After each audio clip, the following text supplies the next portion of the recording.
why Braun Breaker is the next big thing in WWE. He scares me. Yeah, he scares me. Let's talk about the future of WWE. Braun Breaker. Few superstars have made an instant impact like this guy, who can run the ropes at 23 miles an hour and spear the soul out of you. The guy has wrestling in his DNA. He's the son of Rick Steiner and the nephew of Big Papa Pump, two absolute beasts in their prime who paved the way for him to dominate. Before he was spearing people into the Shadow Realm, Braun made it to the NFL with the Baltimore Ravens, but lucky for us, he decided to get into the family business and bring that same intensity to the ring. Today we're diving into how and why Braun Breaker has all the potential to become the next big thing in WWE.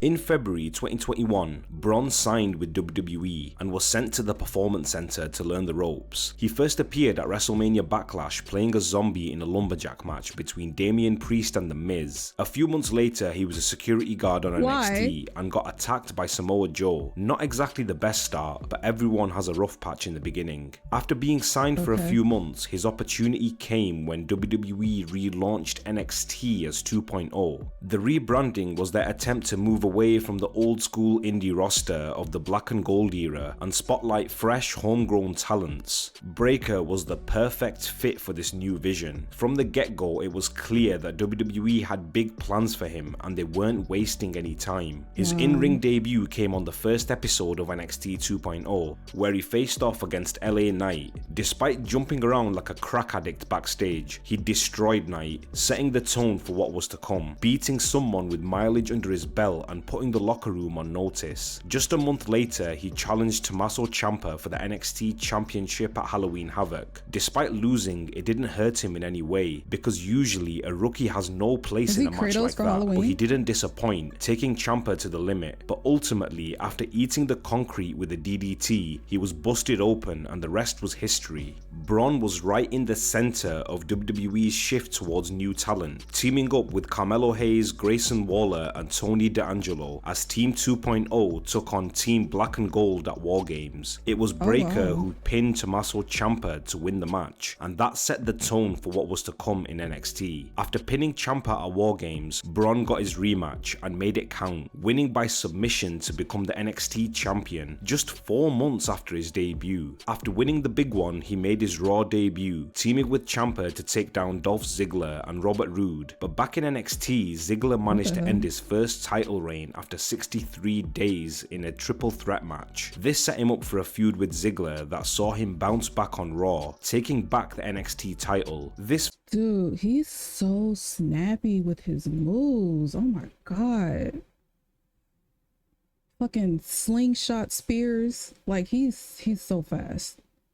Feud showed how far he'd come in such a short space of time, standing toe-to-toe with one of WWE's workhorses and taking back the NXT title on the company's flagship show. After this, Braun took out Cameron Grimes and the living, breathing bobblehead JD McDonough, then unified the NXT and United Kingdom championships by beating Tyler Bate. It didn't seem like anybody could stop him until Carmelo Hayes came around and ended his second title reign at 362 days, falling short of a whole calendar year as champion and leaving behind an impressive body of work. After losing the title, he turned heel for the first time in his career, attacking Hayes and verbally insulting the audience. Despite the gimmick change, he couldn't take back the NXT title, so he moved on to the World Heavyweight Championship with a match against Seth Rollins. From the start, it was an intense match. Rollins went for an early pedigree, but Braun countered. He was in control, showing off a Frankensteiner and a suplex combo that had Rollins in trouble. This gave him a chance to work the heel gimmick and target Rollins' injured ribs. After taking a serious ass kicking, Rollins made a comeback, diving out of the ring to take him out. Rollins eventually missed a frog splash and Braun capitalized, applying the Steiner recliner with Rollins reaching the ropes to force a rope break. Braun eventually hit a super Frankensteiner and his finish, with Rollins kicking out at the last second. Braun had had no option but to go for a spear, but Rollins blocked it with a knee strike, followed by a pedigree for a near fall. Finally, Rollins hit Braun with not one, but 2 stomps to secure the win. He literally tested WWE's best worker and met him head on. Despite losing, he came out looking strong. It took 2 stomps to knock his lights out. I can only remember one other superstar who had to take multiple stomps for Rollins to beat them, and that's none other than Brock Lesnar. This only added to his star power. After this match, he took center stage and separated himself among a small group of top tier talent on the NXT roster. Shortly after, WWE ran an NXT show with all the big names set to appear, including John Cena, LA Knight, and Cody Rhodes. Cena made his appearance, praising the energy of the NXT crowd and shouting out Carmelo Hayes. He said he couldn't say no when Hayes asked for his support because he saw a lot of himself in Hayes. Braun interrupted Cena, claiming the fans came to see him. Things got out of hand and Braun blindsided Cena with a right hand, almost landing a spear before Cena escaped. This set the tone for the night, with Braun showing his attitude while Cena pointed out that his attitude was what held him back. When the match between Hayes and Breakker finally started, it was clear WWE saw the parallels to Brock Lesnar, bringing in Paul Heyman to be in his corner. Heyman added credibility to Braun's character. He even mentioned getting authorization from the tribal chief to take the gig. As soon as the bell rang, the two locked up, with Hayes going for a crossbody off the top rope, but Braun caught him in midair and landed a power slam. Hayes responded by leveling him with a springboard clothesline. They ended up on the apron where the two exchanged blows, and Braun sent Hayes into the turnbuckle and landed a back body drop. He even mocked Cena with a "you can't see me." They went all out. Breakker sent Hayes crashing to the mat, setting him up for a spear, but his momentum was stopped when Hayes sent him crashing into the ring post. This allowed Hayes to climb to the top rope, but Breakker planted him on the mat. He grabbed a steel step, but Cena interfered, leading to Solo ambushing Cena and removing him from the match. Taking advantage of the chaos, Hayes landed a codebreaker on the outside and landed a nothing but net for the win. The drama didn't end there. After the match, Breakker speared Hayes and declared himself the only badass in WWE. That's where the gong sounded and the American badass, The Undertaker, made his appearance confronting Breakker. Undertaker told him he's been watching and sees the potential, but today wasn't his day. A chokeslam later and The Undertaker left Breakker with a lesson. There's always going to be a bigger,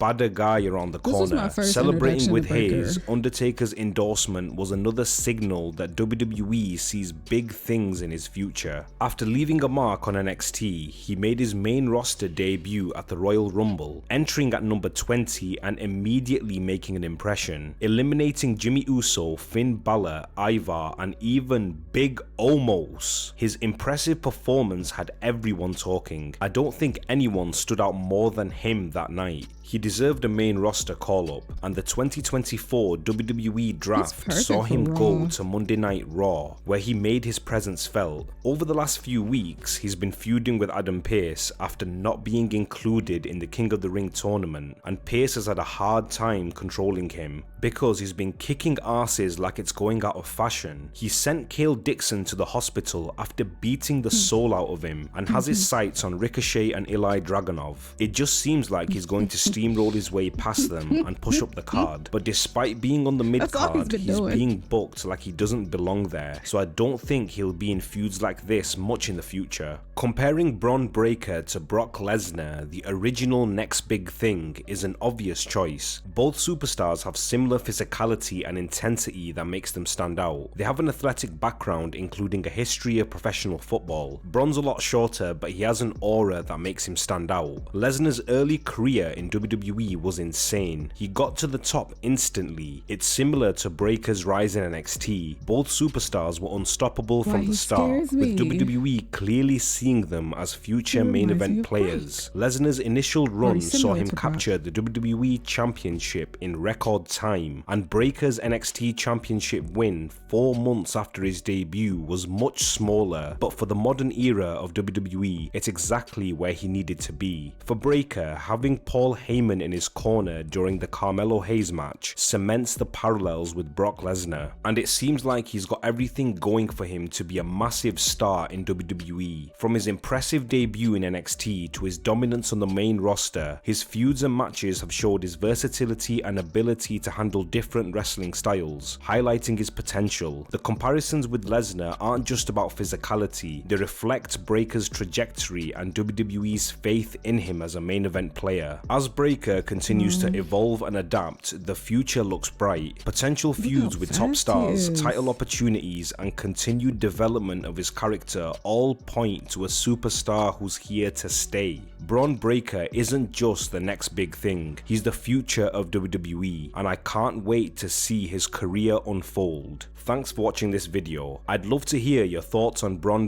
I didn't see it at first, but as I kept watching, I see it now. I see the talent in him.